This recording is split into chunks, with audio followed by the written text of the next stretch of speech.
just one point here. That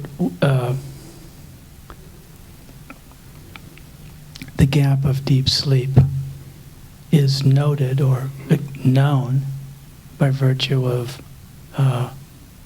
sort of falling into sleep and then coming out of it some hours later, the beginning and ending. But in that period of time, when I'm not dreaming and I'm, in deep sleep, I say I'm unconscious, or, awareness. It's not like awareness ends, but there is no knowing during that period. There is no knowing for like hours. How do you know?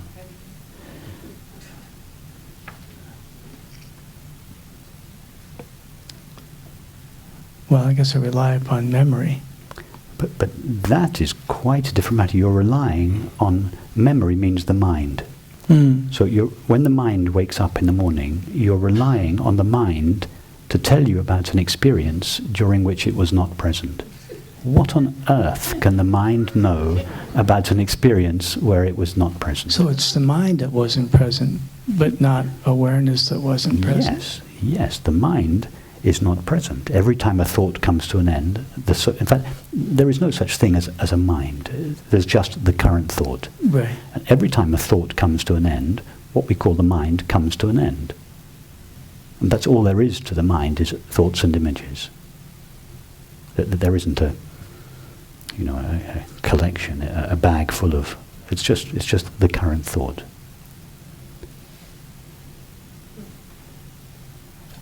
Okay. So the mind, because the mind identifies awareness with itself, because the mirror thinks, I have my own pocket of light inside me, I'm not reflecting light from the sun, I generate my own light within me. In other words, the mind identifies awareness with itself. The mind thinks, when I disappear, awareness disappears. Yeah. But so let's push deeper into this.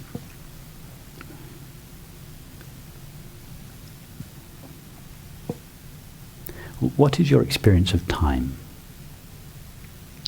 Oh, it's quite fluid. Like you can meditate for a couple hours and it seems like 5 minutes, and it's very unreliable. Okay. But nevertheless, you experience something called time. Yeah, definitely. Okay.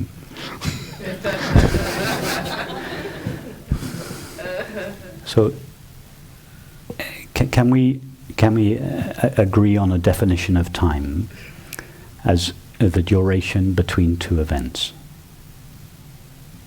Yeah, that's a good one. It's not the only definition, but it's a. I can go with that. Okay. And let's take as two events.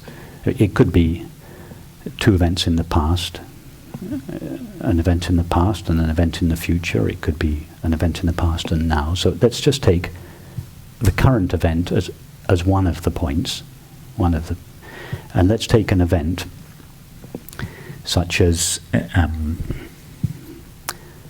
dinner last night as the second point.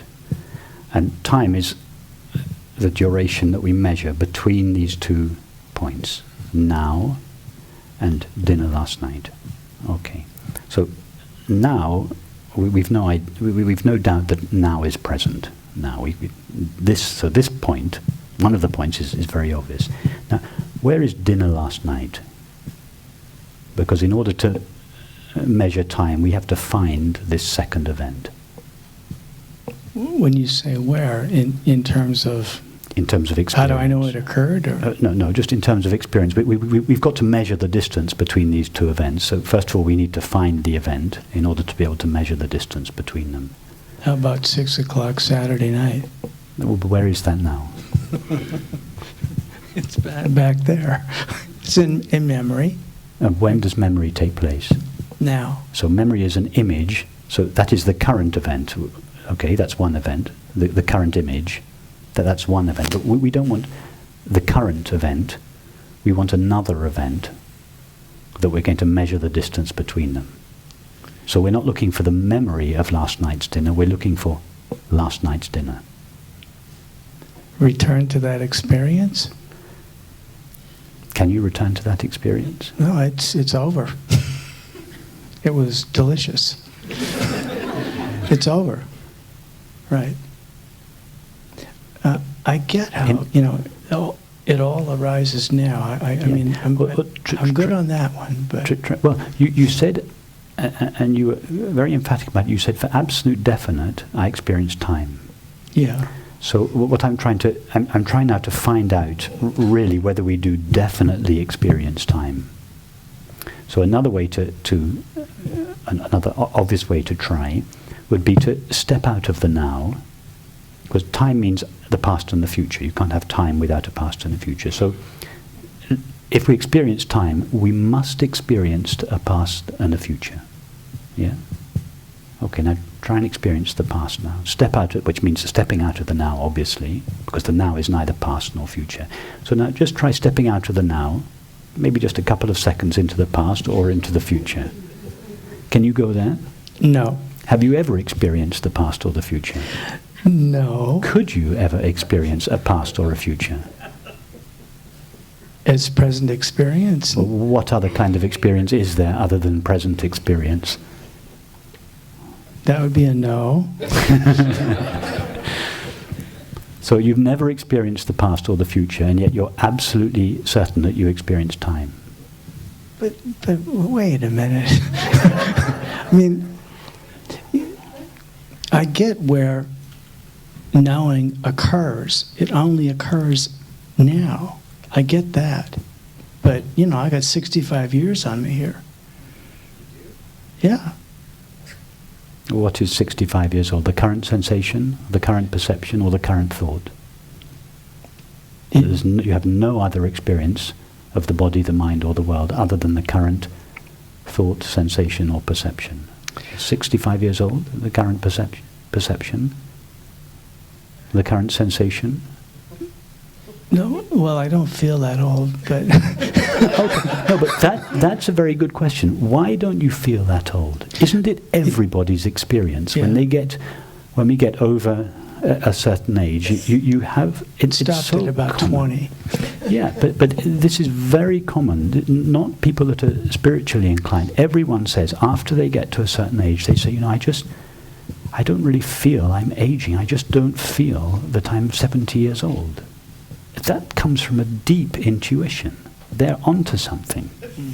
Of course, they think it's just some silly aberration of the mind and that they really are 70 years old. But actually, everybody, haven't you heard die-hard materialists say, it's funny, I just don't feel 70. I know this body is beginning to get old, but they don't feel 70 for a very good reason.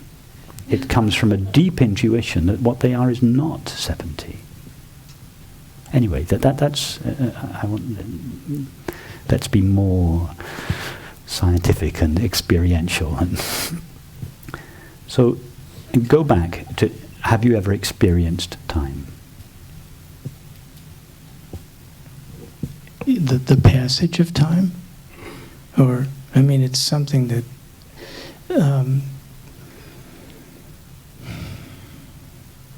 Only in the sense of a past, or... No, but we've already discovered that you've never experienced the past. That's right. The past is an idea, and I'm not saying that it's not a valid idea. It is a valid idea, but is it an idea that corresponds to your experience? No, it doesn't hold up very well. Okay, all right. So if neither the past or the future hold up to experience, and as I say, that's not to invalidate the concept of time. The concept of time is valuable, but we're trying to discover whether the concept of time is just a useful tool that we use from time to time, or whether it actually describes our experience, whether there really is something called time. And you've discovered... You've admitted, quite rightly, that you've never experienced the past or the future. And not only that, nor could you. True. And if we asked anybody, not just anybody in this room, but any of the 7 billion of us, have you ever actually experienced the past? Not have you had a thought in the present about an apparent past, but have you ever actually experienced that past to which your thought refers? Everyone will have to answer no. Yeah. Now, if nobody has ever experienced a past and a future, could it be, and the time is the movement between the past and the future, but if nobody has ever experienced these two spaces called the past and the future, could it be that time is just not quite what we think it is? Well, that's becoming clear. I mean, in the common understanding of time, I mean, yeah, that it is a construct of some sort. But see, what I have trouble with is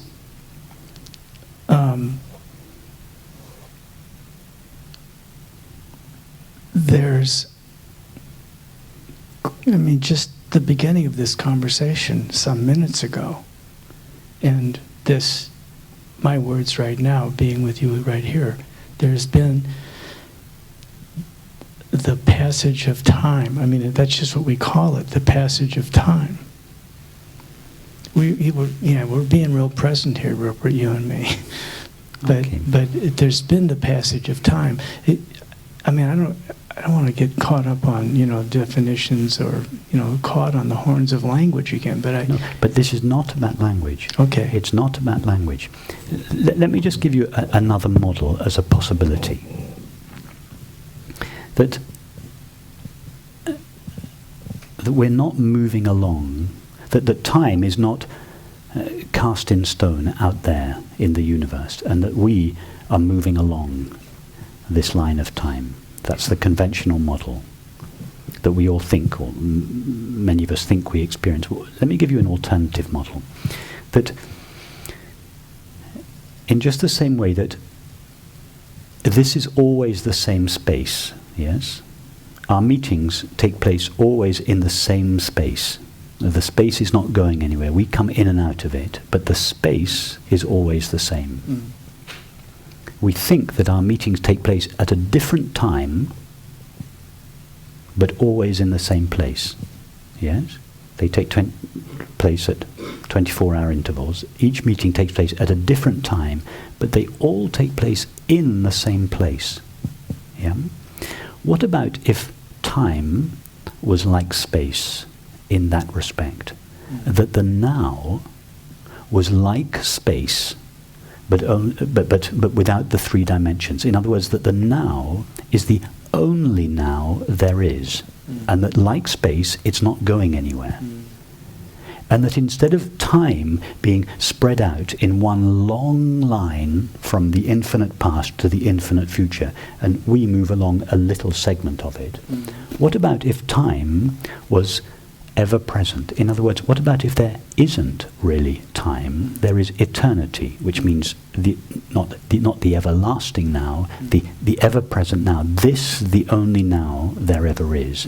And that thoughts appear in it, sensations appear in it, just like objects appear in the same space, relatively speaking here. What about if all the objects of our experience, thoughts, feelings, sensations, and perceptions, what about if they all arise in the same, not going anywhere, now?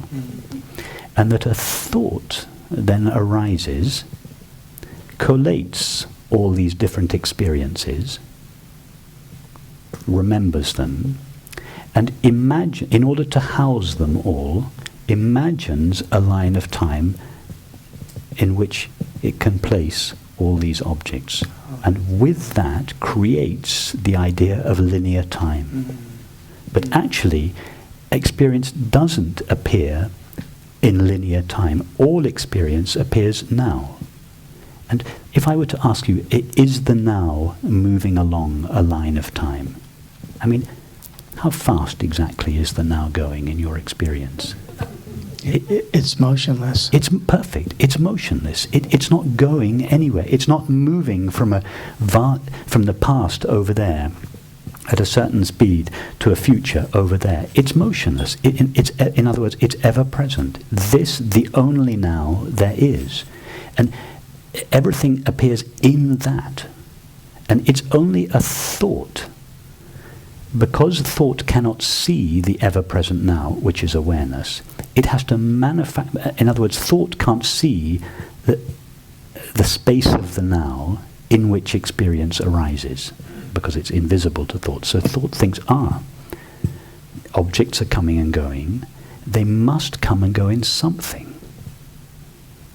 What do they come and go in?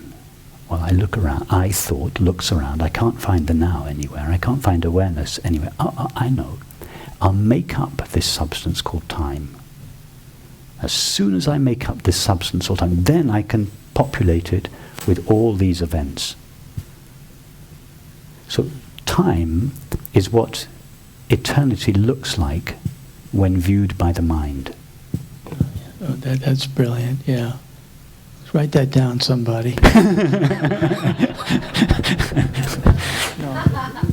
Yeah, you're so patient with bringing me along there. But I enjoy this. I like the way that you don't lie down too easily, because this is, and that you don't just say, oh yes, yeah, I don't experience time. Or, it's much better to be highly skeptical and to push, because this is how you make the understanding your own experience.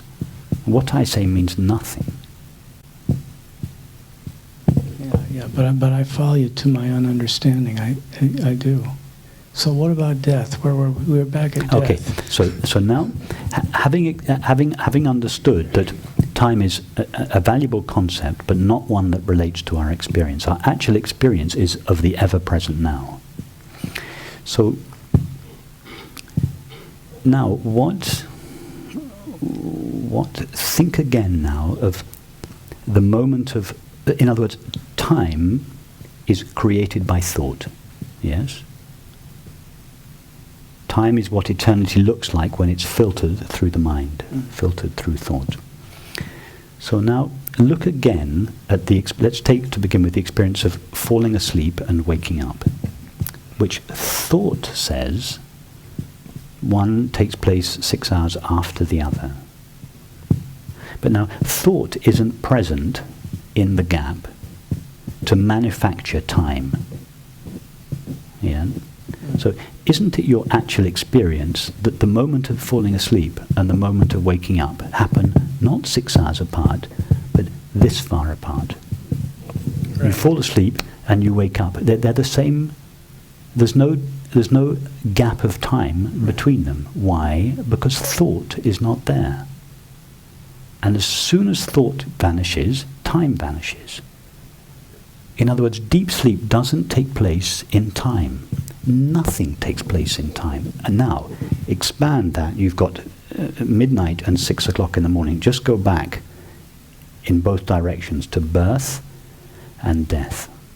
How much time is... Nearly. How much time elapses between these two moments, between birth and death? How much time really elapses between these two moments?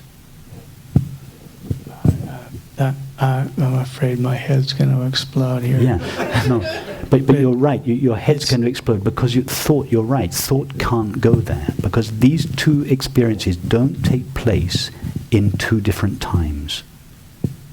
They're like falling asleep and waking up. They take place at the same moment. It's not a moment. It's not a moment in time, a fraction of time, in the same eternal now. We can't think about this. Thought cannot go to the now. It can only think. Thought needs time and time needs thought. That's why you quite rightly say, my mind's going to explode. We can go right to the edge of the now, but as we touch it, thought dies. So it's kind of frustrating. So what we're doing now is just skirting as close as we can around the now to try to... and we're trying to make a model that makes sense to thought. And our model is an imperfect one, but it's a good deal better than the conventional model. This is very helpful. helpful. I'll watch the video a few times. Thank you. I think I'm settled at this point. Okay.